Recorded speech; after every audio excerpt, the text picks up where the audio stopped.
स्वागत है आप सभी का आपके अपने यूट्यूब चैनल संघर्ष AK27 पर। तो आज हम इस वीडियो के माध्यम से बात करेंगे प्यारे स्टूडेंट्स, राज्य के नीति निर्देशक तत्व, जिसे हम इंग्लिश में कहते हैं directive principles of state policy. तो आइए जानते हैं इसके बारे में, राज्य के नीति निर्देशक तत्व को। तो इसे भाग 4 में, किसे, राज्य के नीति निर्देशक तत्व को भाग 4 में अनुच्छेद 36 से 51 के बीच में रखा गया है। इसे आयरलैंड के संविधान से लाया गया है। जो राज्य का नीति निर्देशक तत्व है, इसकी चर्चा भाग 4 में मिलती है। इसे अनुच्छेद 36 से 51 के बीच रखा गया है। राज्य का जो नीति निर्देशक तत्व है, इसे हम आयरलैंड के संविधान से लिए हैं। आयरलैंड ने स्पेन के संविधान से लाया है। ये ऐसे तत्व हैं जो देश के लिए आवश्यक हैं, किंतु संविधान बनाते समय सरकार के पास इतने धन तथा संसाधन नहीं थे जो उन्हें उपलब्ध करा सके। अतः यह सरकार की इच्छा पर निर्भर करता है मेरे दोस्त, कि जिस कारण KT शाह ने कहा है कि नीति निर्देशक तत्व उस चेक के समान है। KT शाह जी कहते हैं कि नीति निर्देशक तत्व उस चेक के समान है जिसका भुगतान बैंक अपनी इच्छा अनुसार करता है। नीति निर्देशक तत्व का उद्देश्य सामाजिक तथा आर्थिक लोकतंत्र की स्थापना करना है। इसे संविधान का आदर्श कहा जाता है। नीति निर्देशक तत्व के माध्यम से ज्ञात होता है कि भारत एक लोक कल्याणकारी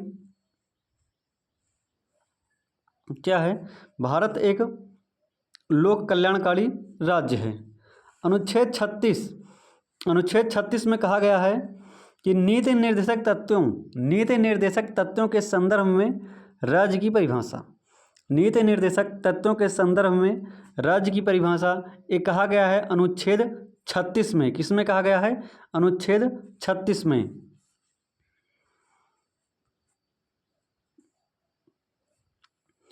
अनुच्छेद 37 के अंतर्गत नीति निर्देशक तत्व को न्यायालय द्वारा लागू नहीं कराया जा सकता है।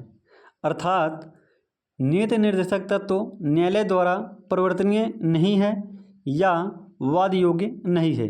अनुच्छेद 38 क्या कहता है कि लोक कल्याण की अभिवृत्ति, अर्थात सरकार जनता का कल्याण करेगी, जैसे राशन कार्ड, सामाजिक, आर्थिक और राजनीतिक न्याय। अनुच्छेद 39 क्या कहता है? देखिएगा, इस समान काम के लिए स्त्री पुरुष को समान वेतन तथा संसाधनों का उचित वितरण। समान कार्य के लिए चाहे वह स्त्री हो चाहे पुरुष हो, दोनों को समान वेतन मिलेगा तथा उनके जो संसाधन होंगे उनका उचित वितरण होगा। राज्य बालकों का स्वस्थ एवं गरिमामय जीवन उपलब्ध कराए। ऐसा किस अनुच्छेद में कहा गया है? ऐसा कहा गया है अनुच्छेद 39 में कि समान काम के लिए समान वेतन मिलेगा, चाहे वो स्त्री हो चाहे वह पुरुष हो। अनुच्छेद 39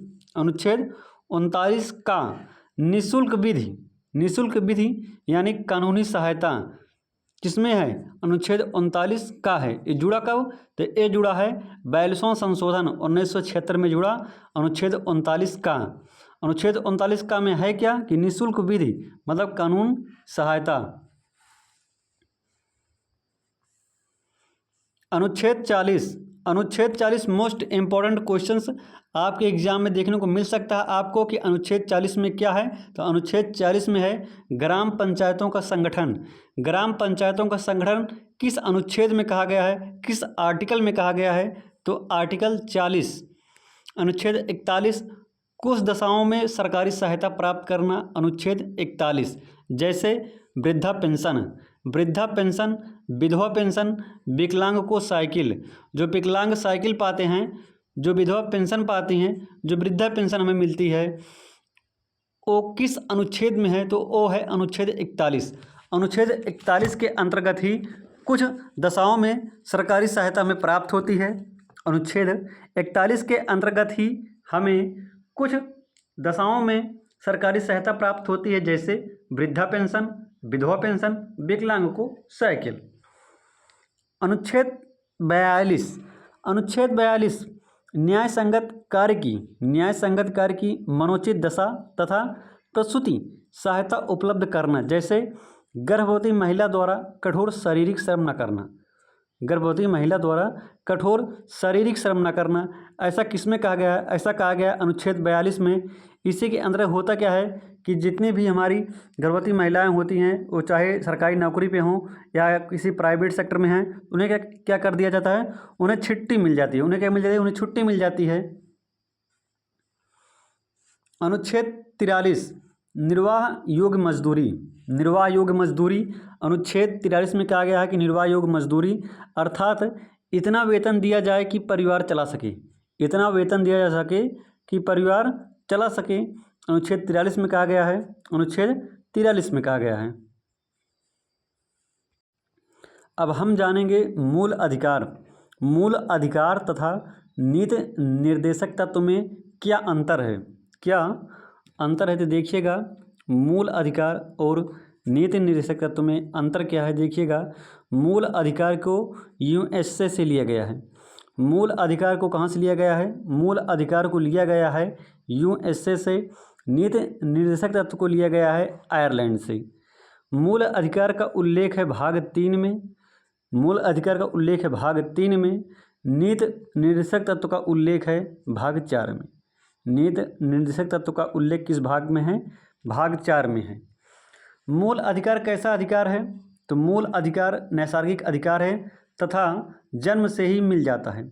जो मूल अधिकार होता है वो मूल अधिकार कैसा अधिकार होता है?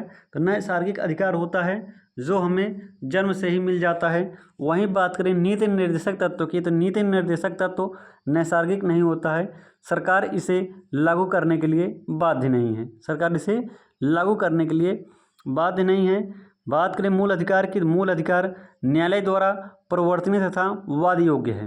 न्यायालय द्वारा कैसा है? परिवर्तनीय तथा वाद योग्य है। नीति निर्देशक तत्व क्या है कि न्यायालय द्वारा परिवर्तनीय तथा वाद योग्य नहीं है। सरकार की शक्तियों को घटा सकता है क्या? मूल अधिकार सरकार की शक्तियों को घटा सकता है, अर्थात यह कैसा होता है? यह ऋणात्मक होता है मूल अधिकार। नीति निर्देशक तत्व सरकार की अधिकार को बढ़ा देता है। नीति निर्देशक तत्व क्या करता है? सरकार के अधिकार को बढ़ा देता है, क्योंकि यह कैसा होता है? यह धनात्मक होता है। मूल अधिकार के पीछे कानूनी मान्यता है, जबकि नीति निर्देशक तत्व के पीछे जो है राजनीतिक मान्यता है।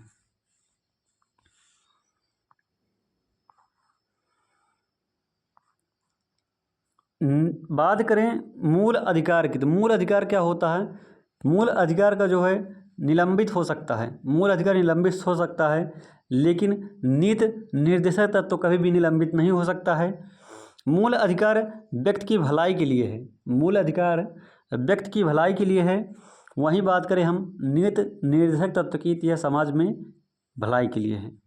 व्यक्ति की भलाई के लिए है कैसा? मूल अधिकार। समाज में भलाई के लिए है क्या? नीति निर्देशक तत्व। तो आइए जानते हैं कुछ मोस्ट इम्पॉर्टेंट पॉइंट के बारे में। देखिएगा, संविधान के भाग 4 में उल्लेखित नीति निर्देशक तत्वों को निम्नलिखित 5 समूहों में बांटा जा सकता है। आर्थिक न्याय संबंधी निर्देशक तत्व, सामाजिक न्याय संबंधी निर्देशक तत्व, राजनीतिक न्याय संबंधी निर्देशक तत्व, पर्यावरण संबंधी निर्देशक तत्व, अंतर्राष्ट्रीय शांति और सुरक्षा निर्देशक तत्व। नेक्स्ट पॉइंट देखेंगे कि डॉक्टर भीमराव अंबेडकर ने राज्य के नीति निर्देशक तत्वों को भारतीय संविधान की अनोखी विशेषता कहा है। नीति निर्देशक तत्वों को आयरलैंड के संविधान से लिया गया है। अनुच्छेद 40 के तहत ग्राम पंचायतों के गठन का क्या है? प्रावधान है। अनुच्छेद 40 के तहत ही ग्राम पंचायतों के गठन का प्रावधान है। अनुच्छेद 39 घ में क्या है कि पुरुषों एवं स्त्रियों के लिए समान कार्य के लिए समान वेतन, स्त्री एवं पुरुषों के लिए समान कार्य के लिए समान वेतन किस अनुच्छेद में कहा गया है? अनुच्छेद कहा गया है 39 घ। देखिएगा अनुच्छेद 44 यानी कि आर्टिकल 44।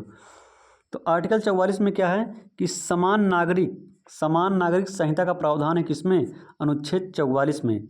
शराबबंदी संविधान की धारा 47 में निर्देशित है। शराबबंदी संविधान की धारा 47 में निर्देशित है। अनुच्छेद 46 में अनुसूचित जातियों, अनुसूचित जनजातियों और अन्य दुर्बल वर्गों के शिक्षा और अर्थ संबंधी हितों की अभिवृद्धि का उल्लेख है। अनुच्छेद 48 का क्या कहता है कि पर्यावरण का संरक्षण तथा संवर्धन और वन एवं वन जीवों की रक्षा का वर्णन। पर्यावरण का संरक्षण किस अनुच्छेद में है? अनुच्छेद 48 का। राज्य के नीति निर्देशक तत्व एक ऐसा चेक है। राज्य के नीति निर्देशक तत्व एक ऐसा चेक है जो बैंक की सुविधा अनुसार अदा किया जाएगा।